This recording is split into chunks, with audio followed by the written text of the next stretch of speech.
তৈরি করা দরকার সেই প্যাকেজ প্রোগ্রামগুলো ছাত্র শিবিরের সিলেবাস অন্তর্ভুক্ত আছে।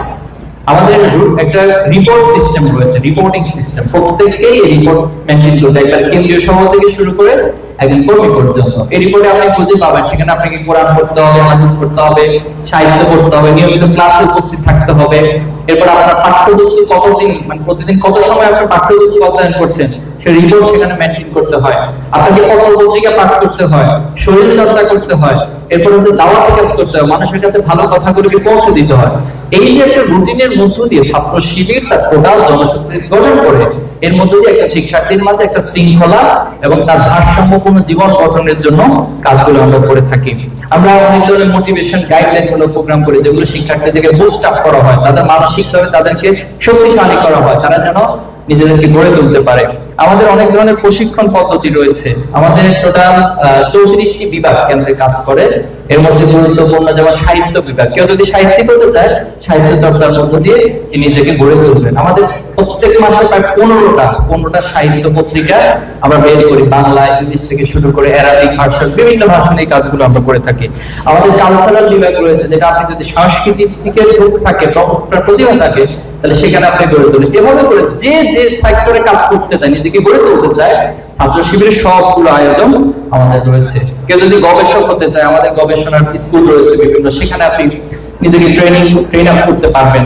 কেউ যদি বিদেশে উচ্চ শিক্ষার জন্য যেতে চান, আমাদের আন্তর্জাতিক বিভাগ রয়েছে। আপনি একবারে আইএলটিএস থিওরি থেকে শুরু করে আপনার সিভি রাইটিং থেকে শুরু করে কিভাবে করে কাগজপত্র সাবমিট করবেন, কিভাবে অ্যাপ্লিকেশন করবেন এবং কিভাবে করে বিশ্ববিদ্যালয়ে আপনি চান্স পাবেন, টোটাল প্রসেসগুলো সম্পর্কে ছাত্র শিবির কাজ করে।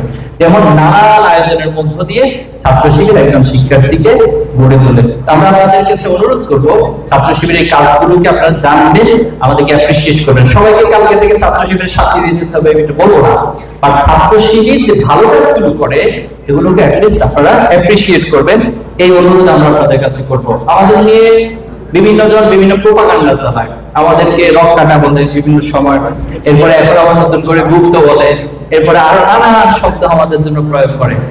আমরা সবগুলোর জবাব দিতে চাই আমাদের ভালো কাজ দিয়ে। যারা আমাদেরকে নিয়ে সারাদিন বিভিন্ন মিথ্যাচার করে পড়ে থাকে, আমরা তাদেরকে বলেছি অনেকবার, আবারও বলছি যে তারা তাদের এই প্রোপাগান্ডা মিথ্যাচার নিয়ে সারাদিন ব্যস্ত থেকে তারা নিজেরাই ধ্বংস হয়ে যাবে, আর আমরা আমাদের গঠনমূলক কাজগুলো নিয়ে ছাত্রদের কাছে, সমাজের সবার কাছে উপস্থাপিত হব এবং আমরা আমাদের লক্ষ্যে পৌঁছে যাবো ইনশাআল্লাহ। আপনারা লক্ষ্য করেছেন যে জাকসু সহ বিভিন্ন ইউনিভার্সিটিতে আলহামদুলিল্লাহ আমাদের বিজয় হয়েছে। এই বিজয়গুলোকে আমরা শুধুমাত্র উদযাপনের জন্য আমরা বিজয় বলি না, বরং এই বিজয়কে আমরা আমাদের দায়িত্ব মনে করি, আমরা কর্তব্য মনে করি। এবং আমরা মনে করি শিক্ষার্থীরা আমাদের উপর যে কারণে আস্থা রেখেছে, আমরা বাংলাদেশের ক্যাম্পাস গুলোকে ঠিক সেভাবে করে শিক্ষার্থী বান্ধব করে, একাডেমিক ওরিয়েন্টেড করে, ক্যারিয়ার ওরিয়েন্টেড করে, শিক্ষার্থী বান্ধব করে আমরা ক্যাম্পাসগুলো গড়ে তুলবো ইনশাআল্লাহ। আমরা ইতিমধ্যে খেয়াল করেছেন ডাকসুতে দৃশ্যমান কাজ আমাদের ভাইয়েরা করছেন। ডাকসুতে শুরু হয়েছে চিটাগং ইউনিভার্সিটি, এরপরে সেখানে আলহামদুলিল্লাহ শিক্ষার্থীদের চাহিদা রয়েছে, তাদের কল্যাণের জন্য আমরা কাজগুলো করে যাচ্ছি।